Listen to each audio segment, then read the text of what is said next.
Comme tous les ans, on cherche à introduire de nouvelles habitudes lors de la nouvelle année. On cherche à faire les choses différemment, à devenir une nouvelle version de nous-mêmes. Comme bien souvent, ça ne se produit pas comme on l'a désiré. On finit par lâcher quelques semaines après. Un peu comme la salle de sport à laquelle tu t'es inscrite, car cette année c'est la bonne. Pour au final la déserter au bout d'un mois. J'ai vécu ça bien trop d'années, rempli de bonne foi, d'ambition. Tout ça pour que quelques semaines après, tout redevienne comme avant. Alors j'aimerais dire que cette année sera différente. Mais c'est également ce que je me disais les années précédentes. Je rêvais d'un plein jour de ce que je voudrais être, de ce que je pourrais être, sans pour autant jamais réellement passer à l'action. Alors je me suis dit que peut-être cette année, je pourrais faire les choses différemment. Car comme Einstein l'a dit, la folie, c'est faire toujours la même chose et s'attendre à un résultat différent. Alors si pour une fois, on changeait vraiment les choses, en commençant maintenant. Une chose qu'on met souvent de côté, c'est ce qu'on est, de là où on part. On a souvent les yeux sur le futur sans comprendre d'où on démarre. C'est comme courir un marathon sans prendre en compte ton point de départ. C'est stupide et pourtant on le fait. Alors tout comme tu es hyper content d'avoir à la fin de l'année ton rap Spotify, il est temps de faire la même chose, mais tout simplement avec ta vie. Le travail, tes études, les relations sociales, tes objectifs et soi-même. Le travail, les études. Cela prend beaucoup de place dans nos vies pour nous mettre au second rang. Et il est important d'avoir un regard critique sur ce qu'on fait la majorité de nos journées. Est-ce que ça nous plaît? Est-ce qu'on a envie de continuer dans cet environnement? Est-ce que c'est toujours en phase avec ce qu'on est, ce qu'on veut faire, comment ça s'est passé cette année? C'est en faisant ce travail de réflexion, plusieurs fois dans ma vie, que j'ai pu prendre certaines décisions, qui, je pense, ont changé totalement le cours des choses. Et je pense forcément à mon année de césure, où si j'avais pas décidé de la faire, avec le Covid arrivé au même moment, la suite de ma vie aurait été complètement différente. Bien que le travail soit important, les relations sociales le sont tout autant. Mes amis ont souvent eu une place très importante tout au long de ma vie, et c'est encore le cas. Mais je sais que cette année 2023 m'a fait me rendre compte de beaucoup de choses au niveau de mes amitiés et de relations plus longuement. J'avais cette impression de toujours dépendre de quelqu'un, comme si je n'avais rien construit par moi-même, comme si à la fin, je me retrouvais toujours au même endroit, seule. Les films et les séries nous ont toujours montré une certaine vision de l'amitié. Je mentirais si je disais que je n'avais pas souhaité la même chose. Mais la vérité, c'est que les films ne montrent pas l'après. Quand on grandit, quand la vie change, quand les amitiés changent, quand certaines personnes partent, d'autres restent mais s'éloignent et que de nouvelles rentrent. Alors peut-être que j'aimerais juste quelque chose de solide. En ce qui concerne l'amour, comme à son habitude, il n'a pas pointé le bout de son nez. Après, il est bon de dire que je n'ai pas essayé d'aller à sa rencontre. J'irai même plus loin en disant qu'il a essayé à plusieurs reprises de me contacter. Mais moi, ayant les yeux ailleurs, j'ai pris le temps de lui répondre. Alors est-ce que je regrette? Non. Car je l'ai fait avant tout pour moi, car je savais que c'était peine perdue, mais que surtout, ce n'est pas ce que je méritais. Alors, une année de plus sans quelqu'un sur qui je peux déposer ma tête sur son épaule, mais je ne pense pas que ça me peinait tant que ça. Mais peut-être que ça me peinera. Peut-être que je me pencherai sur la question, peut-être pas. La vie aurait-elle un sens si on n'avait aucun but, si on ne se fixait aucun objectif? Alors parfois je me dis à quoi bon faire certaines choses, vu que dans tous les cas, je connais la fin de l'histoire. Mais d'un autre côté, à quoi bon vivre ainsi, à attendre une fin inévitable? Pourquoi pas en tirer le maximum? Alors comme chaque année, je me fixe des objectifs que je tiens plus ou moins. Je suis ravie de me dire que cette année, j'ai réalisé un de mes plus grands rêves. Quand j'en parle, beaucoup de gens me disent que j'ai de la chance, que je suis courageuse d'être partie toute seule. Mais je sais pas.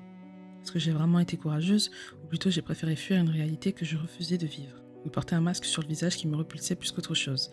Je sais pas si j'ai été courageuse, ou à l'inverse si j'ai été fuyarde. Peu importe, j'ai réalisé qu'il y a des choses qui méritaient bien plus d'être vécues, et que je risquais de passer à côté de très belles années si je continuais ainsi.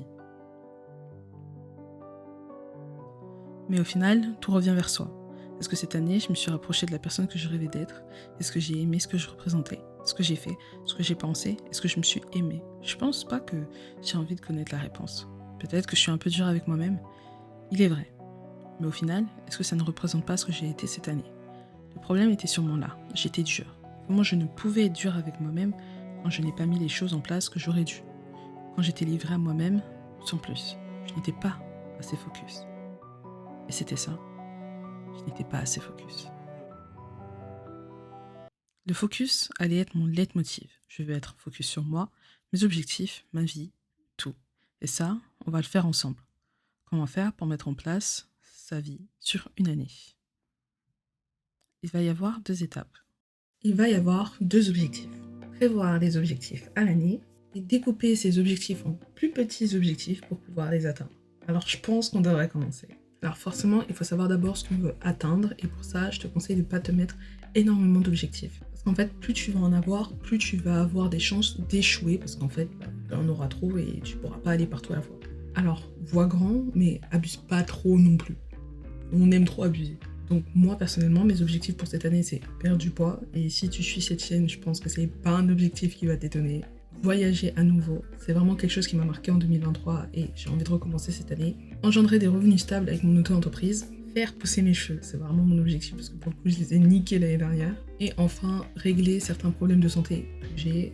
On n'est pas sur des problèmes très graves, mais c'est pour ça que je veux les régler parce que sinon, ça peut potentiellement devenir grave. Donc comme tu peux le constater, cette année j'ai 5 fers de lance, sachant qu'il y en a en vérité, ça va, genre faire pousser mes cheveux, c'est pas ça qui va me prendre le plus clair de mon temps honnêtement. En vrai, mes très gros objectifs, ça va être ma perte de poids, parce que comme tu le sais, si tu suis encore une fois cette chaîne, c'est quelque chose avec lequel je me bats depuis des années, et mon auto-entreprise, parce que faire démarrer une entreprise, c'est jamais de tout repos, et je peux te le dire qu'on dort pas beaucoup.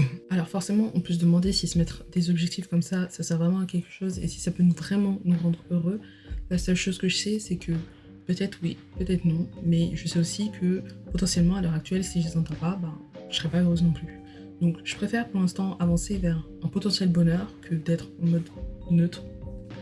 Et puis voilà. Et peut-être que justement ça va pas m'apporter un certain bonheur, mais que ça va me faire comprendre là où est vraiment le bonheur. Donc parfois je pense que c'est des choses qu'il faut atteindre pour se rendre compte où est le vrai bonheur. Donc maintenant qu'on sait les objectifs qu'on souhaite atteindre, il faut maintenant les rendre plus actionnables. Parce que pour l'instant, un objectif sans action, ça reste juste un souhait, un rêve peut-être, tout ce genre de choses. Donc voici à titre personnel ce que moi j'ai prévu pour le trimestre en cours. Pour cette année, je souhaite perdre 10 kilos, donc en gros on est sur 2,5 kilos de perdu par trimestre. C'est quelque chose d'assez atteignable pour le coup. Du coup, d'ici mars, il faut que j'ai perdu 2,5 kilos d'ici le 31 mars. Moi je me vise 3 parce que pourquoi pas, franchement. 1 kilo par mois, je pense que ça devrait aller si je suis pas trop dégueulasse, si je suis assez sérieuse. Donc, comment je vais faire pour atteindre ce petit objectif? Augmenter mon NEAT. Donc, mon NEAT, c'est ma dépense quotidienne. C'est-à-dire que, par exemple, je vais commencer à un peu plus marcher. Peut-être à la place de rester assise pour faire certaines activités, je vais me lever. Enfin, voilà, des petits trucs comme ça. Essayer d'avoir une alimentation un peu plus équilibrée parce que moi, vous savez très bien que c'est ici où je pêche. Et surtout, en suivant une routine sportive qui est plus en phase avec mes objectifs, donc là, de perte de poids. C'est vrai que l'année dernière, je faisais du sport, mais j'étais vraiment pas dans un objectif de perte de poids pour le coup. Et surtout faire des sports peut-être un peu plus plaisir, notamment la danse, pour du coup prendre plus de plaisir et continuer sur le long terme. Donc, comme j'ai dit, un de mes objectifs pour cette année, c'est de voyager à nouveau. Alors, pas de voyager comme j'ai fait l'année dernière, parce que l'année dernière, j'ai voyagé pendant 6 mois, et là, à part ces grands miracles, je pense pas que je pourrais le faire. En tout cas, en 2022, je m'étais grave organisée pour voyager comme je l'ai fait en 2023. Mais ça n'empêche que j'ai envie de repartir cette année. J'ai potentiellement déjà un voyage de prévu, il faut que je le set up, faut que je le mette en place quoi. Donc pour l'instant, mon objectif pour le trimestre en cours, c'est tout simplement d'acheter mon premier billet d'avion pour partir. Parce que de toute façon, dès qu'on achète le billet d'avion, c'est setup, c'est fait. Au niveau de la santé, mon seul objectif, c'est de faire mes check-up habituels. Pour le coup, moi, si vous savez pas, je fais un check-up tous les ans. En vrai, j'en ai fait un il y a quelques mois, donc je vais pas en refaire. Par contre, j'ai un suivi de santé très important à faire. Donc, mon objectif, c'est vraiment qu'on y arrive cette fois-ci. D'ailleurs, j'ai préparé le mail et qui va s'envoyer automatiquement demain matin à 8h. Enfin bref, j'ai vraiment au garde à vous parce que j'ai vraiment envie de mettre ça derrière moi. Et aussi, niveau santé, ce que j'aimerais bien, c'est avoir un rythme de sommeil sain. C'est-à-dire que voilà, comme j'ai dit tout à l'heure, je dors pas assez, ou du moins je dors mal. Enfin bref, peu importe, il y a un problème au niveau du sommeil.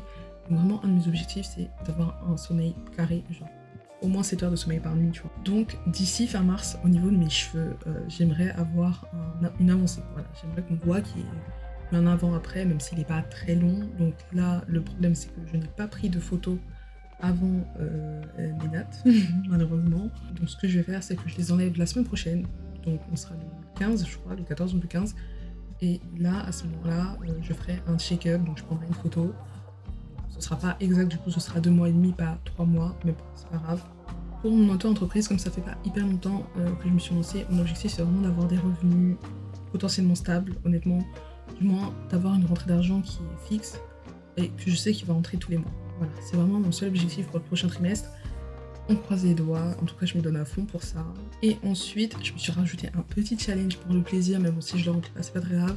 C'est que j'aimerais bien d'ici fin mars atteindre les 4000 abonnés sur YouTube. Donc pour ça, la seule chose que je peux faire, c'est de respecter mon engagement qui est de poster une vidéo par semaine minimum sur YouTube et potentiellement des vidéos de bonne qualité. Alors ouais, j'aimerais faire tout ça. Honnêtement, comme j'ai dit, il y a des choses qui sont beaucoup plus facilement actionnables que d'autres.